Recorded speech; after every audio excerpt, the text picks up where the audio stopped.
안녕하세요. 오늘 리뷰할 책은요, 장자의 비움 공부라는 책입니다. 비움을 알아간다는 것이라고 페이지에 적혀져 있습니다. 인문학자 조이님이 지으셨다고 되어 있어요. 음,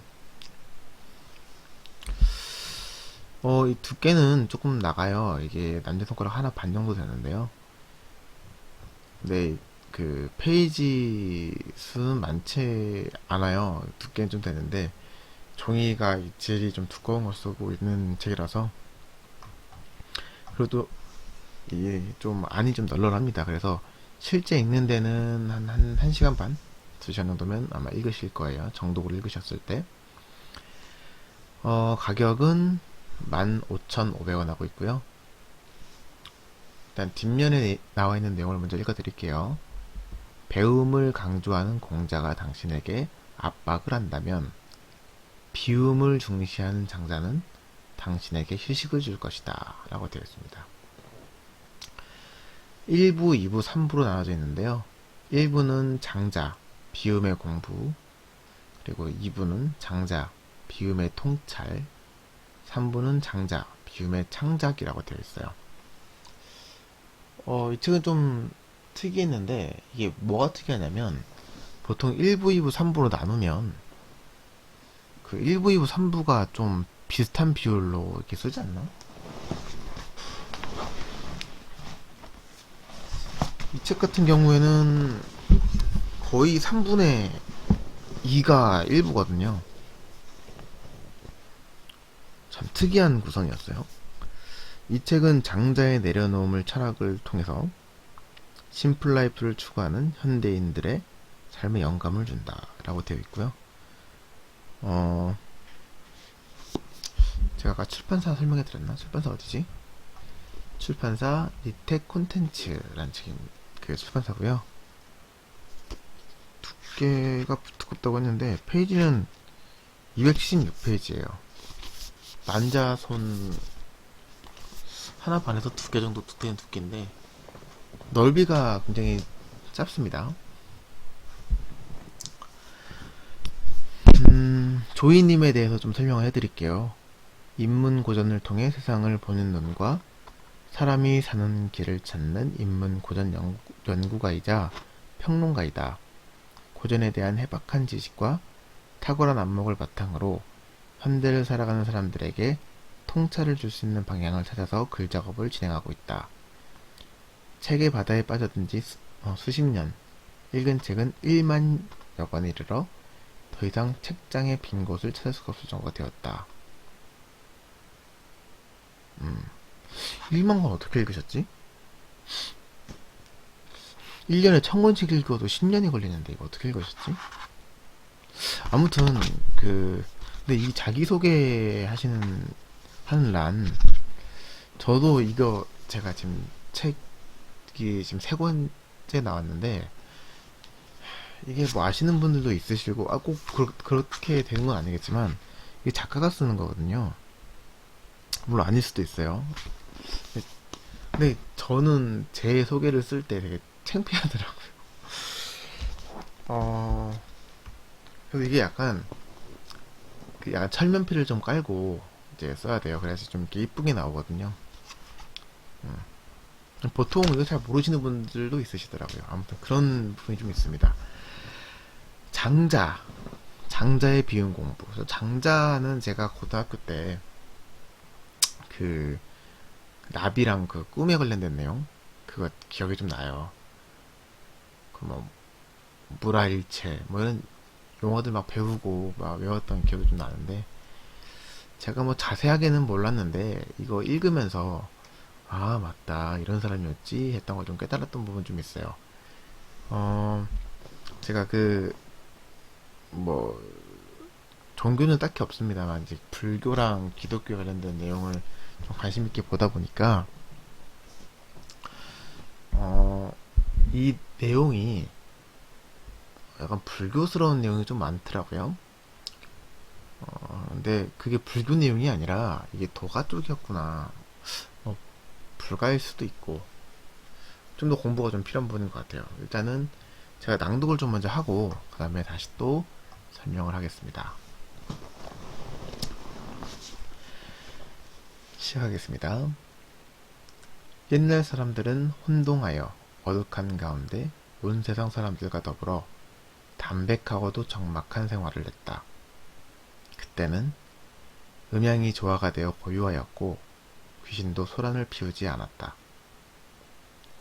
사계절은 절도에 맞았고 만물은 훼손됨이 없었으며 모든 생물은 일찍 죽는 일이 없었다. 사람들은 비록 지혜를 가졌다 하더라도 쓸 곳이 없었다. 이것을 지극한 통일이라고 말하는 것이다. 이때는 일부러 하는 것이란 없이 언제나 자연스러웠다. 책을 한 권 읽었다고 해서 장자를 이해했다고 할 수는 없지만 그를 한 단어로 정의하자면 순리이지 않을까 싶다. 순리대로 두는 것이 가장 좋은 것이다 라는 것이 인위적인 무언가를 추구하는 우리 현대사회에 가장 필요한 철학이지 않을까 싶다. 아이러니하게도 사회가 복잡해질수록 우리는 오랜 고전과 옛 철학에서 현대의 질문에 대한 대답을 찾는다. 시간이 2000년이나 흘러도 인간의 삶은 크게 변하지 않았다는 것을 의미하고 있는 것 같다. 인류의 역사라고 부르던 오랜 시기 동안 수많은 철학자들과 사상가들이 삶과 세상의 원리를 고심하고 기록했지만 결국 우리는 도돌이표처럼 같은 문제를 두고 번뇌를 갖고 한다. BC 369년에서 BC 289년에 있었을 것으로 추정되는 장자의 사상이 보이는 글이다. 장자는 흔히 무의자연으로 유명하고 나비꿈으로도 유명하다. 장자는 꿈속에서 나비가 되었다. 조금 뒤에 문득 깨어보니 자신이 장자였다는 것을 알게 되었다. 장자가 나비 꿈을 꾼 것인가? 나비가 장자가 된 꿈을 꾼 것인가? 쉽게 장자의 철학을 이야기할 수 있던 나비의 꿈에서 우리는 영화 매트릭스가 떠오르게 된다. 이는 얼핏 동화 같은 이야기 같지만 실제로 현실이라고 하는 것의 무게를 가볍게 만들어주는 좋은 예시이기도 하다. 우리는 현실이라는 것에 너무 얽매여있는 나머지 무한하지 않은 인생의 극 일부분에 조그만 변화도 거부하면서 무탈하기를 기원한다. 하지만 따지고 보자면 무엇이 현실이고 무엇이 진실인지조차 알지 못하면서 자신이 들고 있는 현실의 무게감에 짓눌려 살아간다. 인생의 3분의 1을 잠을 자면서 보내고 인간의 행동의 90%는 무의식에 의해 결정이 되어진다. 우리가 삶이라고 부르는 대부분은 어쩌면 거의 꿈에 지나지 않을지도 모른다. 결국은 무의식을 제대로 다스려야 인생이 달라진다는 나의 철학에도 조금은 닮아 있었다. 책의 구성은 짧은 소주제로 나눠져 있고 장자의 예가 들어간 뒤에 저자님의 소개가 들어가 있다. 조금은 현실에 맞지 않을 수 있는 고전의 이야기를 저자님의 풀이가 더욱 쉽게 읽혀지도록 도와주고 있었다. 이 책을 읽고 나서 나는 장자에 대한 호기심이 생겼다. 흔히 말하는 불교 철학과도 어딘가 닮아있기도 했고 기독교의 어느 부분과도 분명히 닮아 있었다.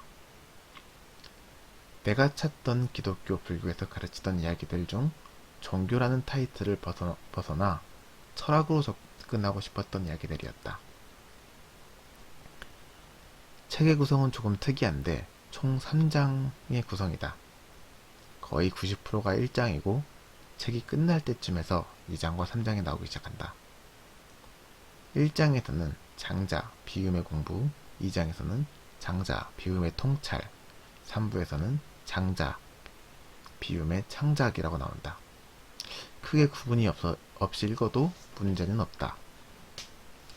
책은 두꺼웠지만 페이지 수는 300페이지도 되지 않는다.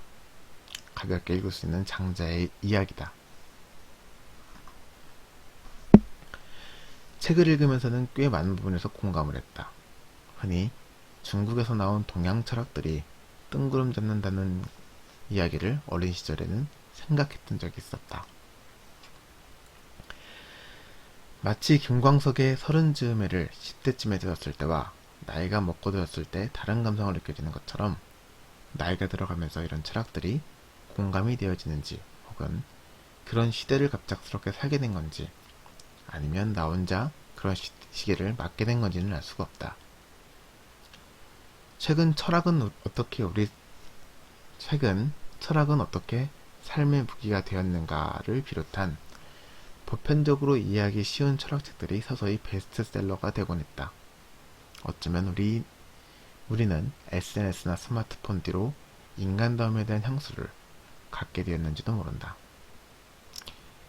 나는 최대한 스마트폰을 활용하지 않고 있다.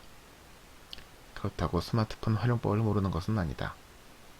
불필요한 활용을 최소한으로 줄이려고 노력한다.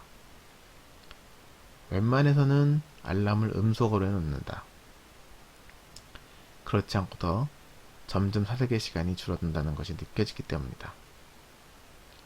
조금의 지루함도 참아내지 못하는 습관이 길들여지다 보면 우리의 무의식에 언젠가 점령당하는 삶을 살지 않을까 걱정스럽다. 직관적인 알고리즘은 무한대로 나를 무의식대로 흘러가게 놔둔다.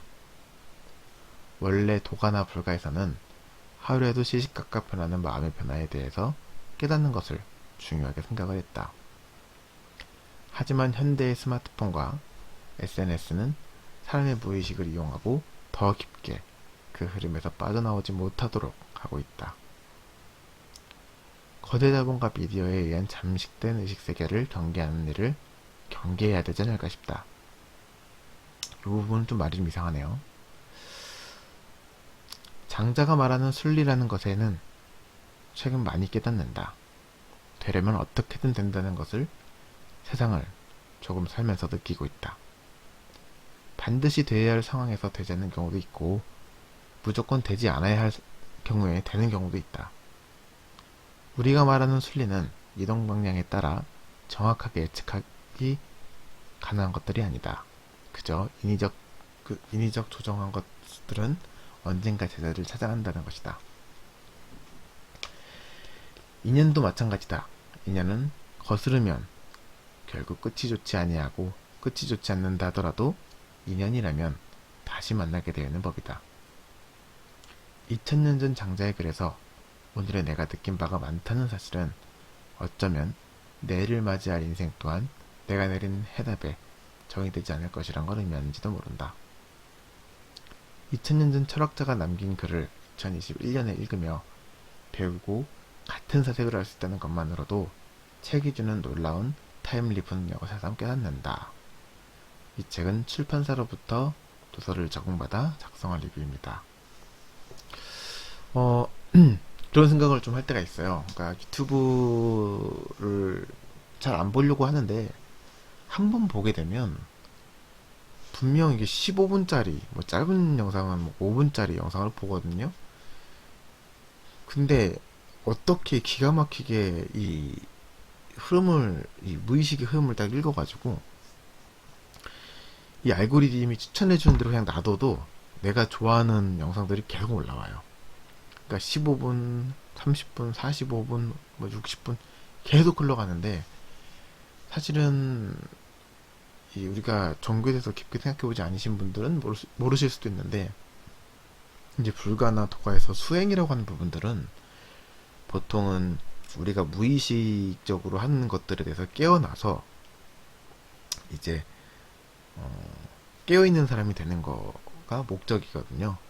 그러니까 이제 사람이 시시각각 마음 변화가 좀 일어나고 이런 것들도 좀 중심을 좀 잡고 우리가 무의식적으로 하는 일에서도 좀 깨어나서 현실을 제대로 느끼는 것. 정말 내가 지금 불행하거나 불안하다면 그게 정말 지금 이 순간에 일어나고 있는 일인가 그걸 좀 깨달아서 지금 자체로는 아무 일도 하지 않으니 불안해하지 말거라. 이런 걸 이제 연습을 하는 과정을 수행이라고 하죠. 이제 그거는 뭐 기독교나 천주교에서는 뭐 기도로 해결을 할 수도 있고 그리고 뭔가 불교나 도교 쪽 이 종교에 대해서 약간 그 거부감이 있으신 분들은 마음 수행, 뭐 마음 공부라고도 하기도 하죠. 뭐 불교나 도교에서는 명상이라고 하기도 하고, 그리고 수행이라고 부르기도 합니다. 근데 거기서 깨어나야 되는 게 일단 목적이에요. 깨어나야지 좀 우리가 이제 이성적인 삶을 살고 의식적인 삶을 살게 되는데, 알고리즘이라는 거는 우리 무의식을 자극하거든요. 그래서 깨어나지 않고 계속 그 무의식의 흐름대로 이렇게 다음 넘어가면서 시간을 보내게 만든다는 거죠. 이게 굉장히 위험하다는 생각을 해요. 이제 지금에서는 이게 초기 단계이고 이러니까 우리가 그냥 위험성을 잘 모르는데,